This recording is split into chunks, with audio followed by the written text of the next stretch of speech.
Hello people, and welcome to Crypto Exposed. Ripple CTO says the XRP ledger was not built to make XRP price go up. Okay guys, let's get into it. Okay, so I thought I'd cover this because there's been this whole thing about, XRP going to $10,000, and one of the reasons people believe this is because of a quote that David Schwartz said back in the day, which was misinterpreted, right? And that's about how David Schwartz had said, XRP can't be dirt cheap, etc. Which it's a misunderstanding. This is something I've covered before, which he's actually clarified at a later date.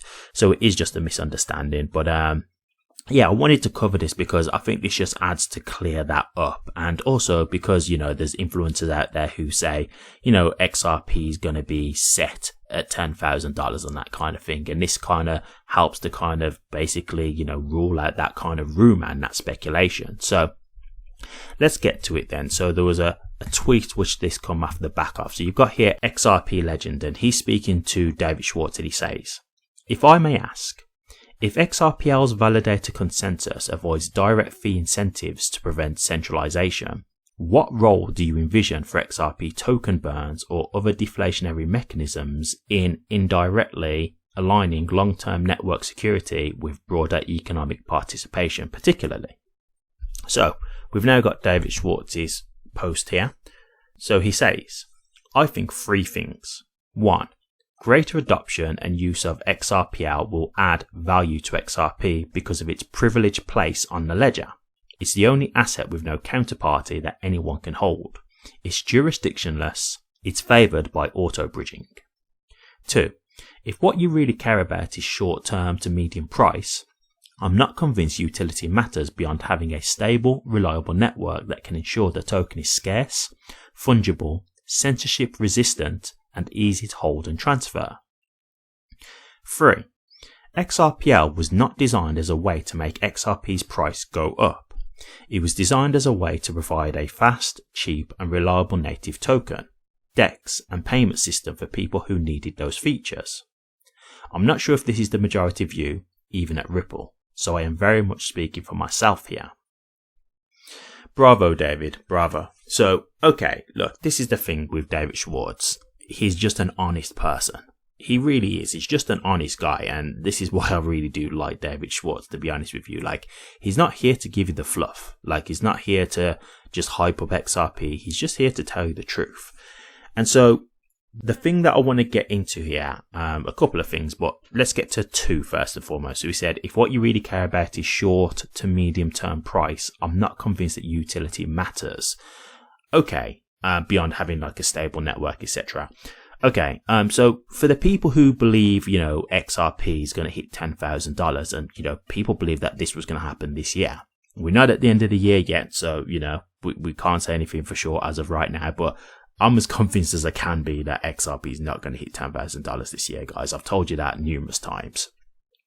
But yeah, like for the people who believe that XRP is going to hit $10,000 real soon, well, there you go. Like, he's clearly saying even now, if you're thinking short term to medium term, it's not about utility. So when people say, oh, well, because all the banks are going to use XRP and, it's going to get all this big adoption. No, because as it stands right now, like, we're not in a utility market as it stands right now. We're still in a very speculative market. And that's what he means. So when we look at like these bull runs that happen, when you see these prices just randomly going up in value in a bull run, it's not based on utility. It's just based on speculation, like pure hype and euphoria. So the whole thing of a bull run is you've got people who've basically brought into Bitcoin. Yeah, Bitcoin's going flying high, leading the charge, going up to whatever price point. People then eventually start to take profits. Then Bitcoin's price starts to go down. And this is why Bitcoin's dominance then goes down, because they take the profit from Bitcoin and cycle it into other cryptos. So they'll go into Ethereum after that. Ethereum will go up, and then they'll sell Ethereum. Then they'll go into XRP. XRP will go up. Then they'll go into HBAR. HBAR will go up. Then they'll go into Cardano. Cardano will go up, and so on and so forth.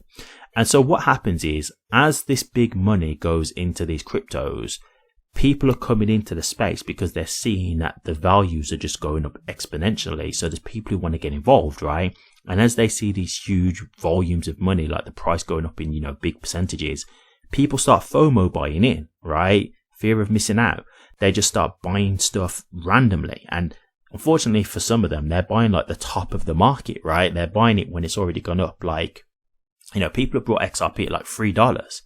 Now, we don't know if this bull run is over yet or not. People are saying it's over. People are saying it's still good to go. So we'll see. But like, if this is over and we now go into a bear market, people brought at the top, right? That's just what's happened. So this is what will happen if the bull run does continue. Like, let's just say hypothetically, XRP does have another bull run and it goes to like $10.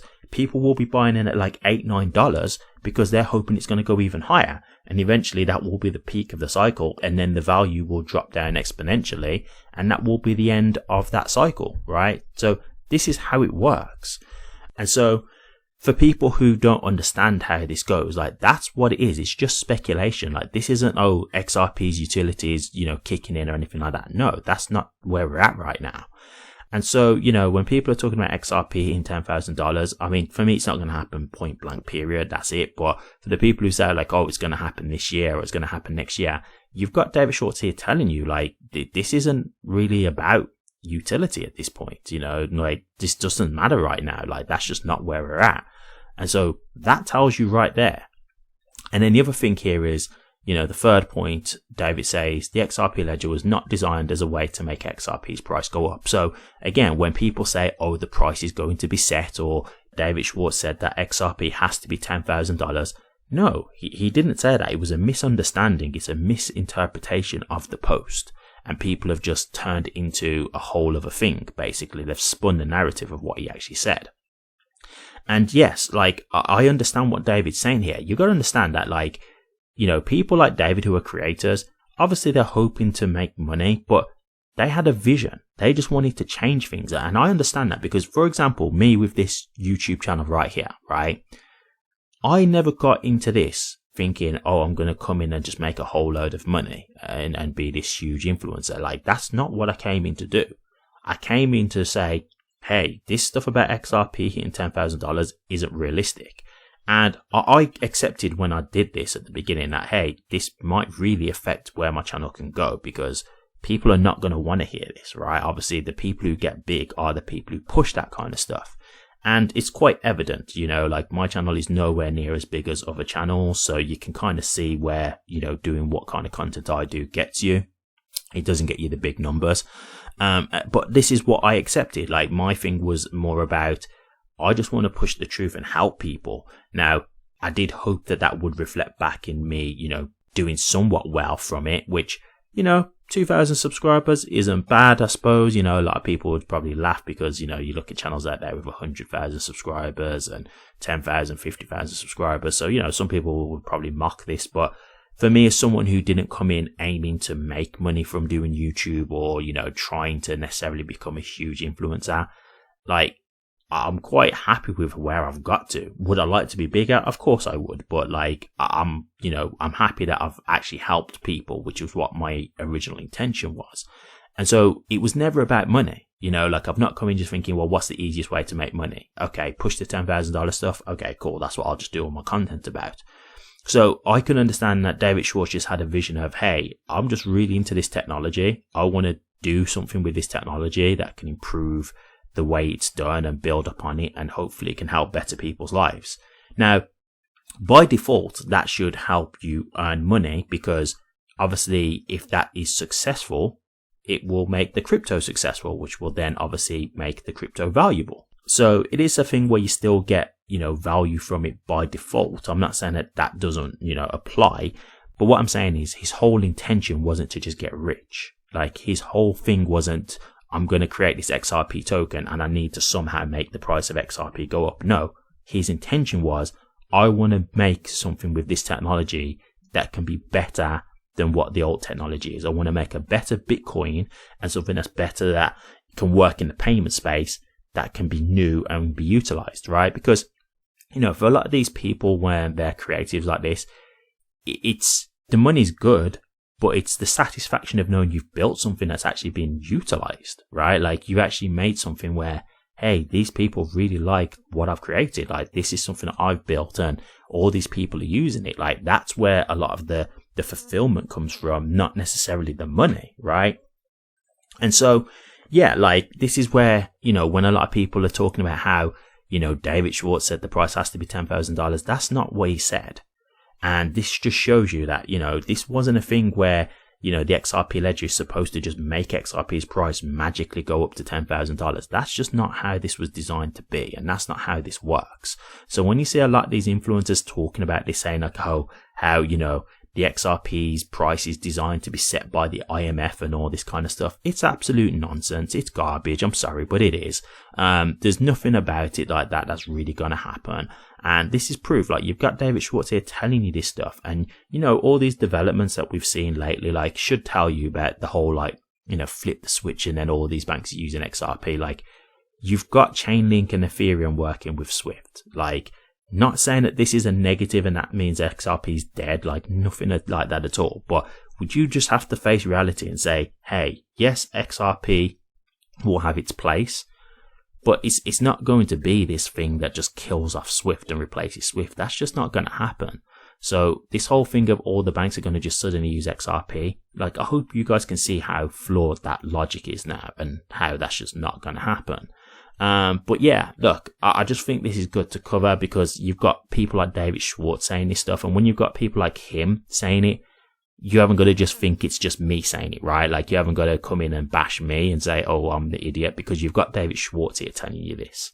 So, you know, you haven't got to take my word for it or my opinion. Like you've got David Schwartz actually stating the facts here. So I'm just grateful that he's honest, because at the end of the day, I would rather hear this from him than him hyping XRP up and just making out like it's, you know, the best thing ever and all banks are going to use it. Like, I'd rather know the truth. So I just respect the honesty, because that's what I do to you guys. I just give you the honesty, whether you like it or not.